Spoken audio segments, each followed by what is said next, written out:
I still remember the disappointment I felt when I turned on a Super Nintendo for the first time. The idea of retro video games always excited me from the moment I first read about Kirby Superstar on an ancient fan site, and after cutting my teeth on the Wii's Virtual Console and playing a handful of Game Boy Advance and DS re-releases, I felt ready for the real thing, so I bought an SNES and a handful of games at the flea market for what was in retrospect an annoyingly small sum of money, brought it home, played through the first few levels of Super Mario World, and felt nothing. Like, what do you mean that's it? It's really just Mario? I realized too late that the old school Nintendo magic promised to me by elder millennials and the angry video game nerd didn't actually live inside the machine, and even worse, that I was not native to this technology, that I was going to have to acquire a taste for it, assuming my attention span could even handle that. Retro gaming is kind of a weird hobby when you think about it, right? Like, how do you actually pitch someone on clunky old games from potentially years before they were born, regardless of when that actually was, when modern AAA video games are getting more engaging and content-rich every year? We're encouraged by the industry to think of games as a disposable entertainment in need of constant replacements and upgrades, even though they demand such a bigger investment of time and attention and money than pretty much any other form of popular entertainment. It's no wonder we're still rehashing 25-year-old arguments about Super Mario 64's camera controls. We've been trained to stay in our comfort zones. Thankfully, I found it within myself to push ever so slightly outside the comfort of my cushy 15-year-old life and beat my head against the thrifted copy of Donkey Kong Country until things finally started to click. I think somewhere around the snow level, learning in the process that yes, there is something special about playing an old game start to finish without save states or walkthroughs. But then that just became my new comfort zone. Even as I got more into emulation, I refused to venture far away from the NES and the Super NES, despite my cooler internet acquaintances talking up platforms like the PC Engine and the PC-88 and the PC-98 and the Game Boy. Very weird to think back to a time when the Nintendo Game Boy was too archaic for me, but I was young, okay, the games were small and weird, I just didn't get it. And not for lack of trying, so I masked my disappointment with complaints about levels that felt too empty or controls that felt too stiff or too slippery. We all do this. I see this kind of thing all the time on social media, and honestly, I understand. Personally, I had to unlearn that mindset before I could enjoy any retro games outside the narrow range of internet-approved classics. Kids, take it from me, video games aren't homework. Stop posting about your backlog. It's making me sad. But there was one other piece missing from the puzzle. I don't know how it never occurred to me, clumsily emulating Kirby's Dream Land 2 on my little netbook PC, that handheld games obviously would hit different on an actual handheld, even if it's not the one the developers intended.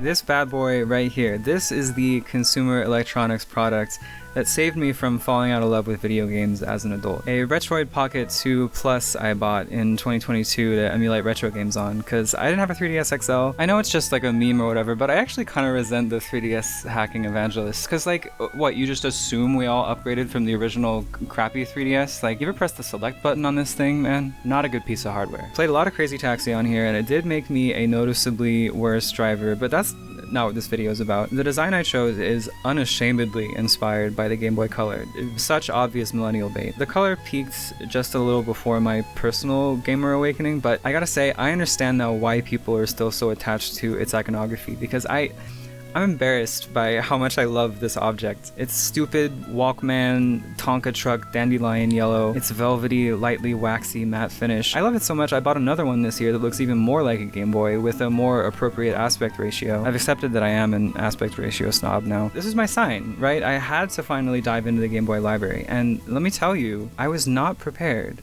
for what I found. The YouTubers I grew up with, quite frankly, failed me on this utterly and completely. Like, I thought the Game Boy was like Mario, Zelda, a handful of scrunched up weird little ports, and you know, some breakout hits like Pokemon that would go on to become temples and stuff.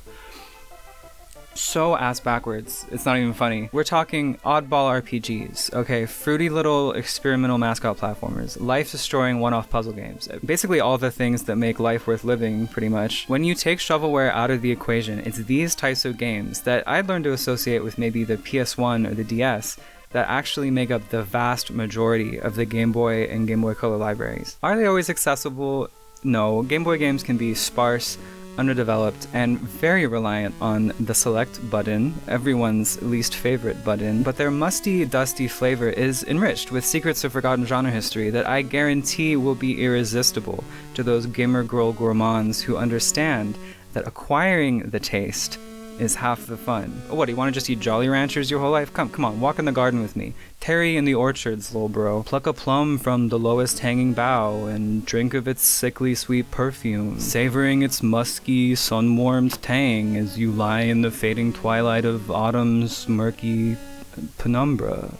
Type shit. Look, the big secret is all you really need to get into a new niche or genre or whatever is one game that holds your interest for a few hours, so you can use that as a stepping stone to jump to a different similar game and then another similar game. And for me, with the Game Boy, I think that game was Cave Noir.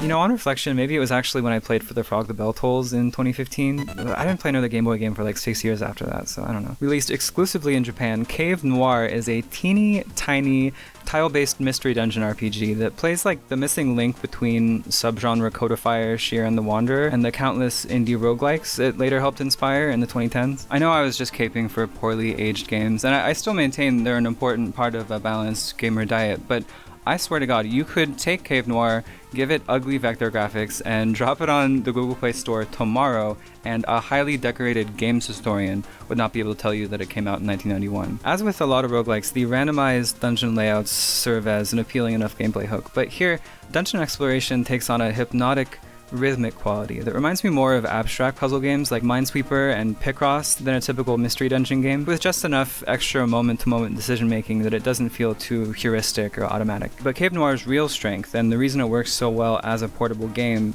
is its gameplay variety. A very tasteful, minimal menu structure leads you to 4 different dungeons with their own unique dungeon crawling objectives. The combat dungeon, of course, forces you to engage enemies, but the other 3, treasure hoarding, fairy rescue, and orb collection, punish you pretty harshly for going after monsters at all if you don't have a good reason for it, which you usually won't. I've never seen such a vanilla-looking RPG sideline combat like this in favor of things like spacing, item management, and risk analysis. At first glance, the 3 non-combat dungeons do look kind of samey. They're all about running around and picking up items after all, but they each make these microscopic little tweaks that totally recontextualize the level design and test your ability to read its cues in completely different ways. In the treasure dungeon, gold is abundant and constantly tempting you to waste turns picking it up so a skeleton can come carve off half your health, meaning success depends on your restraint of your own completion urges. In the fairy dungeon, relatively rare keys free fairies caged on each floor, so thoroughness in your approach to exploration becomes your most powerful tool. And in the orb dungeon, mandatory collectibles are spaced out in such a way that they cut into your inventory space, demanding resourcefulness in the way you manage your dwindling item pool.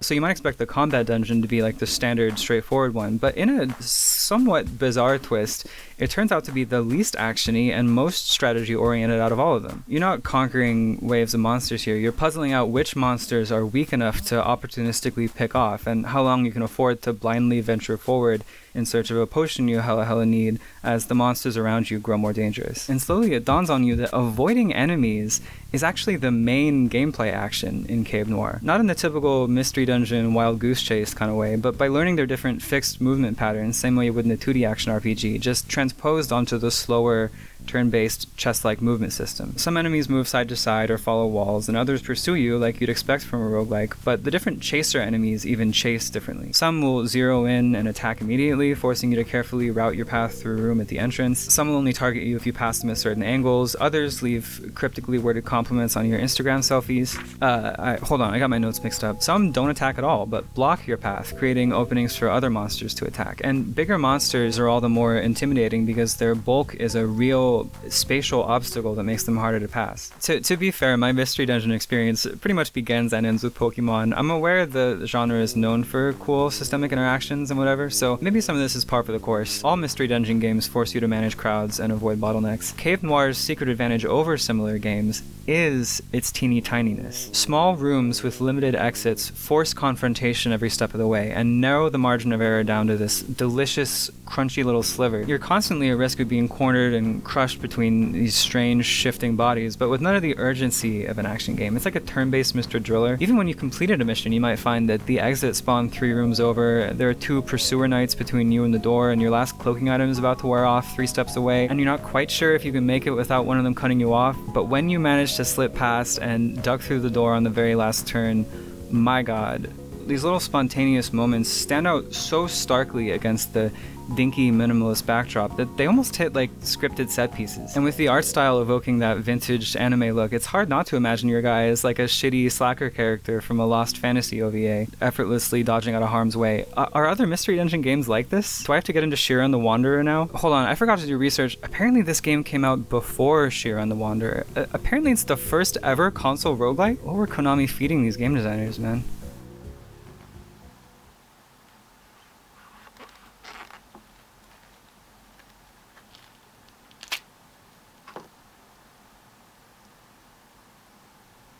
And hey, check out this guy.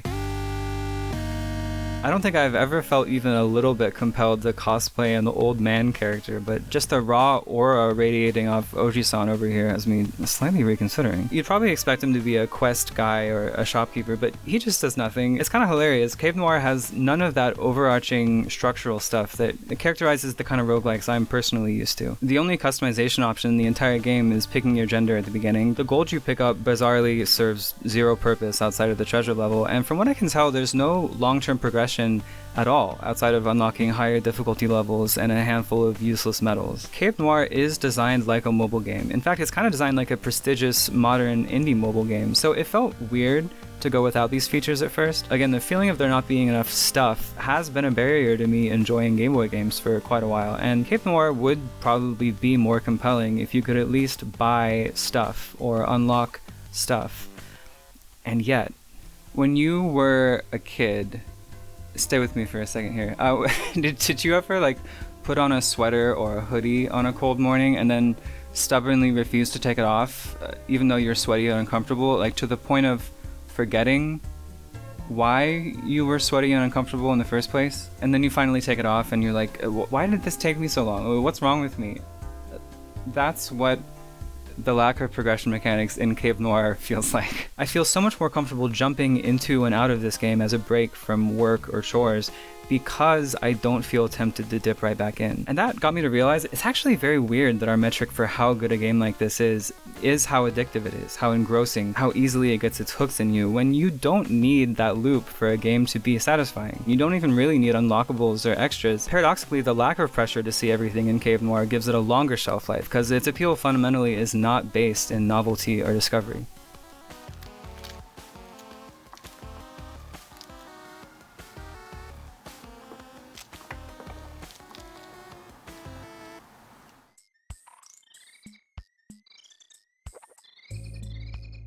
When I first started writing about video games as a teenager, fresh off my discovery that Donkey Kong Country is like actually good, I remember being obsessed with the idea of immersion. This was a big buzzword at the time. We all agreed the best experience you could possibly hope to have with a video game was total, all-encompassing focus, to the point of forgetting everything else. Forgetting I exist, forgetting my body exists outside of my gay little monkey proxy. And in retrospect, it's like, oh my god, were we okay? I could not have been the only one going on about immersion as cover for the fact that like I was using video games to dissociate, right? By the time I was playing Donkey Kong Country 2, I had graduated from hunching in front of a CRT to laying horizontal in bed, fully supine, lights off, laptop on my chest, Logitech USB controller in my lap, Costco-sized Cheez-Its at my side. It was bleak, man. Video games probably were my first real window into art and entertainment, but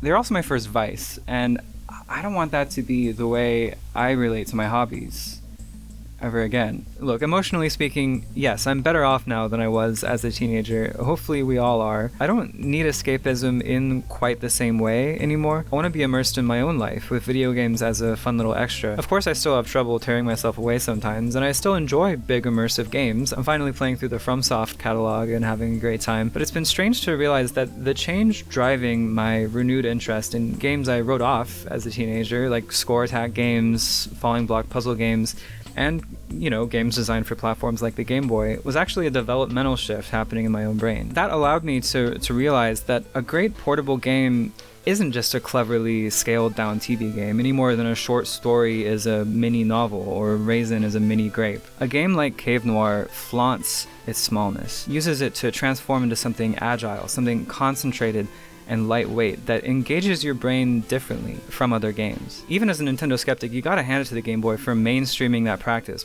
popularizing the idea of video games as something that happened out in the world, at the park, on the bus, instead of the cloister of an arcade or a shag-carpeted basement. A lot of mobile games in the last 10 years, and a lot of indie games in general, have done a whole lot of work to position themselves as heirs of that tradition, claiming to be these approachable pick-up-and-play diversions built for short play sessions.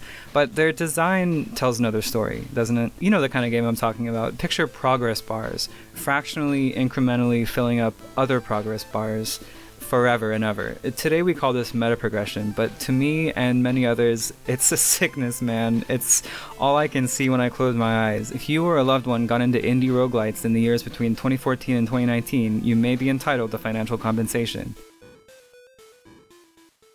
As long as you see entertainment as a distraction instead of a tool capable of enriching your life, a video game that intentionally gives you less can only ever feel like a compromise. And honestly, it suits the industry to keep us arrested in that developmental stage. So when Cave Noir came into my life, like, hey, or we could just give you the entire RPG dungeon vertical slice every time you play a mission, it really blew me away. There is, after all, a sense of progression in Cave Noir. It just has the dignity to end the loop at the same time you naturally feel like putting the game down. A rare practice, a kind of a handheld native practice that I genuinely believe will go extinct within the next few years, at least in the AAA space, largely thanks to none other than Nintendo themselves. The Nintendo Switch is kind of a monkey's paw wish of a console. The idea of a hybrid platform that consolidates Nintendo's resources by absorbing all their little handheld B teams sounds like such a no-brainer until you realize that effectively means ending portable development as its own design discipline. Within this new hybrid console paradigm, now every major release has to be a big forever game that justifies its price tag. I've learned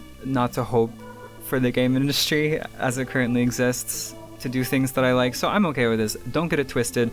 Emulation is the past, present, and future. There are already more great handheld games out there than I personally will ever have time to play. And maybe it's cliche, but I truly believe we can and should keep these games alive by continuing to talk about them. I've seen some pretty prominent voices, maybe it's just on my Blue Sky timeline, saying that games writing as a discipline is completely played out, or that gaming YouTube is just doomed to a future of third grade reading level Wikipedia summary slop. And I just can't figure out when and how we got here. Obviously games criticism is in a rough spot right now, and the world is upsetting and the internet is stupid, but the internet's always been really, really stupid, man. Guys in graphic t-shirts have been going, what is there to say about Banjo-Kazooie that hasn't already been said? For 25 years. Evidently there's a lot that hasn't been said. This is the final missing piece, and it's the piece that we don't talk about enough. It's hard to discover old, outmoded media when there's no current cultural conversation around it. There needs to be a path for new people, old people who missed the boat, young people. There are adults in their 20s for whom the Atari is as historically remote as the moon landing is for me. Of course they're going to be skeptical of pixel shit retro slop or whatever. Maybe it wouldn't have been the end of the world if I'd stopped playing video games in my mid-20s, but I'm glad I didn't, because again, my perspective has evolved so much, and it's been so fun to recognize those changes in myself. I'm more open to trying new things, I'm better at articulating the weird little ephemeral feelings I get from visual art. Aging is part of that, but it never hurts to have a head start. I know I wish I'd been more adventurous as a teenager. Actually, I wish I was more adventurous now. I'm still working on expanding my tastes as we speak. A little bit easier when you don't work. I've been unemployed for a little bit, which helps. Incidentally, if you need YouTube scripts or channel art or a video editor, hit my line. Listen, one of these days I will appreciate the... Hold on a sec. One of these days I will appreciate the intricacies of the Sega Saturn. It's happening, mark my words, it's gonna be so sick. Nights into Dreams fans, stay tuned. Panzer Dragoon fans, Gooners? That's what you're called, right? Gooners? I'll see you in 2028.